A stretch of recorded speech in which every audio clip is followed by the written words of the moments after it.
How do you conduct review of a game as a coach? This is a question I get very often when I talk to people looking to get into coaching, or sometimes by players as well who are trying to figure out, is this going to be the right team for me? Well, there's no quick, sure, and definite way as to how one conducts review. This is my general process towards it, and I think I've kind of gotten a good idea how to proceed towards this.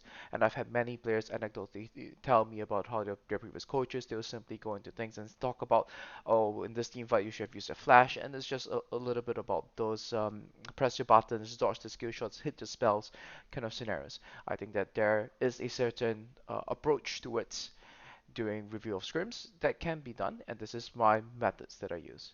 Now, take a look at this situation here, where you have two teams. The blue team is playing Seth, Diana, Azir, Senna, and Sion, and the red team is playing Aatrox, Olaf, Ryze, Varus, and Tahm Kench.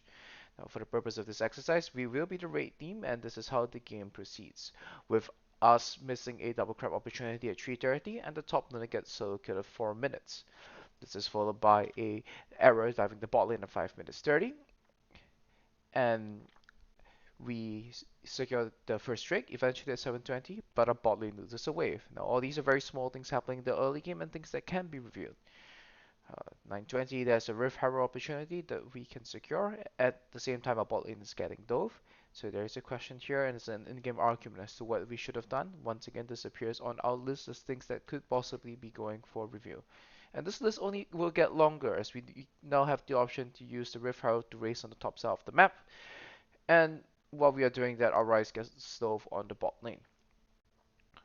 This then enables us to fight on the second Drake that we secure using the spikes of Olaf and Varus, but they make mistakes in the mid lane as Varus and Tahm Kench get picked off in the mid lane. The opponents blunder the game and they fight us 4v5 on the blue buff. Now this is a major beat in the game and it does get recorded down. And at 16:40, Ryze gets dove bot once again. In 17:30, there's a fight on the third Drake that the team secures. And at 18:15, there's a big 5v5 team fight around mid lane as both teams are trying to contest the Rift Harrow. We win this fight and we secure the Rift Harrow. This enables us to play for a split map scenario at 19:40, in which our Ryze gets dove in the bot lane once again. However, the Drake timing was not so nice for us this time, and our opponents are able to group up for the objective first and are able to secure the Drake for themselves. At this point, the Azir's items start to come online, and at 24 minutes and 10 seconds, there's a mid lane team fight that the opponents win, and they get the Baron buff off it. This is then followed by two more team fights, one at 27:30 and one at 33:10, in which we lose the 33:10 team fight, which ends the game. The Olaf ends the game with a score of 7, 2, and 9. You now have 25 minutes. How do you review this game? Of course, at a surface level thing, I threw in a red herring over there. Some people could look at this and say, yeah, Olaf is really OP, or Olaf is really useless. Despite having such a score, he's unable to carry the game. But that's not the point here. The idea here is how can we extract learnable lessons from all of these review points. 19 points have been recorded here.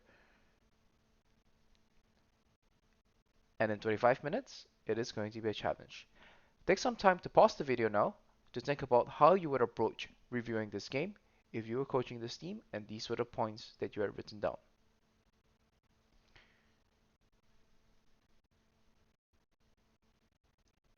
In general, this is how I would approach review. The structure to the review is to provide a short game recap, followed by 1 to 2 major conceptual points, or 4 to 5 minor review points, followed by a summary of learning points. It's also important to keep the context of the day in mind, figuring out what the learning objectives are for the day,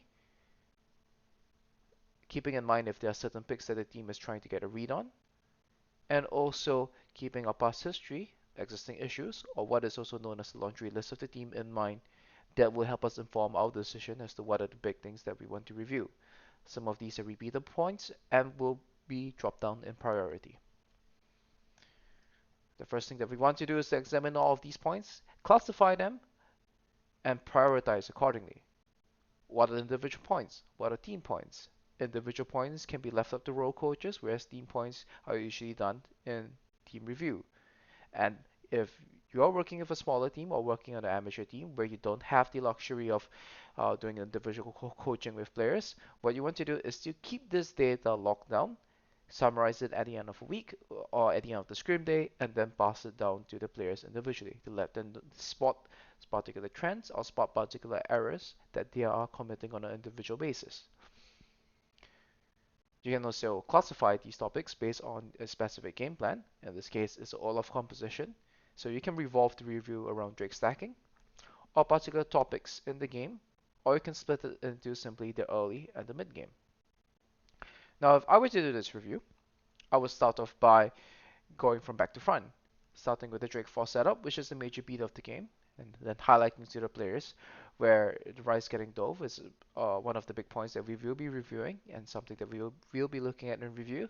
And the situation from 5 minutes to 10 minutes, roughly go touch on that to let them know our decision making here has room for improvement.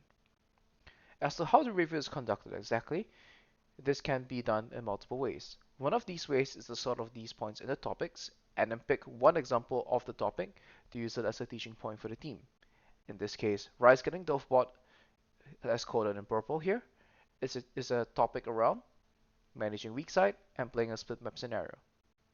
As this is repeated multiple times, you don't have to look at every single one of it in depth, but you can just look at one example and then show the others afterwards to let them know that is a similar concept that can be applied. Coded in orange is concepts around team fighting. In this scenario, it is about identifying how one team composition is going to be taking a team fight against another. I usually break this down into three possible categories in identifying the team's ability to take team fights. Is this an all-in team fight? Is this a kite and re-engage? Or is this a pick and disengage? And starting from there, you can then examine what the team fights are going to be looking like. If this is one of the focuses of the teams, or of the team, for learning for the day, then these are the review points that you will prioritize, and you can spend the review time looking at these points. Coded in green are the early game points, in blue is a particular macro point, and in red is another macro point that is not necessarily linked to the other topics. Another way that this review can be approached is to say that, okay, Olaf and Drake stacking is going to be the practice objective for the day, and simply reviewing the major beats of the game that involve the team setting up for the Drake will be the focus of the review.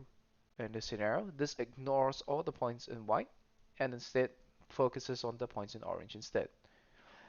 And if time allows, you can look at the points in green as well, as this will be tying into the team's ability to optimize for Olaf to play for a Drake stacking scenario as well. At the end of the review, it's always important to summarize, asking the players to recap what the major takeaways from the game are, and recapping the learning points into quick rules for them to follow in future games is useful. The mid-season invitation will start on May 6th, and I will be resuming my YouTube content to cover the games and providing more insights into tactics and share more of my coaching knowledge as well. That is it for the first part of my approach towards reviewing games. Part 2 will be covering the exact method of how you break down specific points into a 4-category scenario. With that, I hope you've enjoyed this video.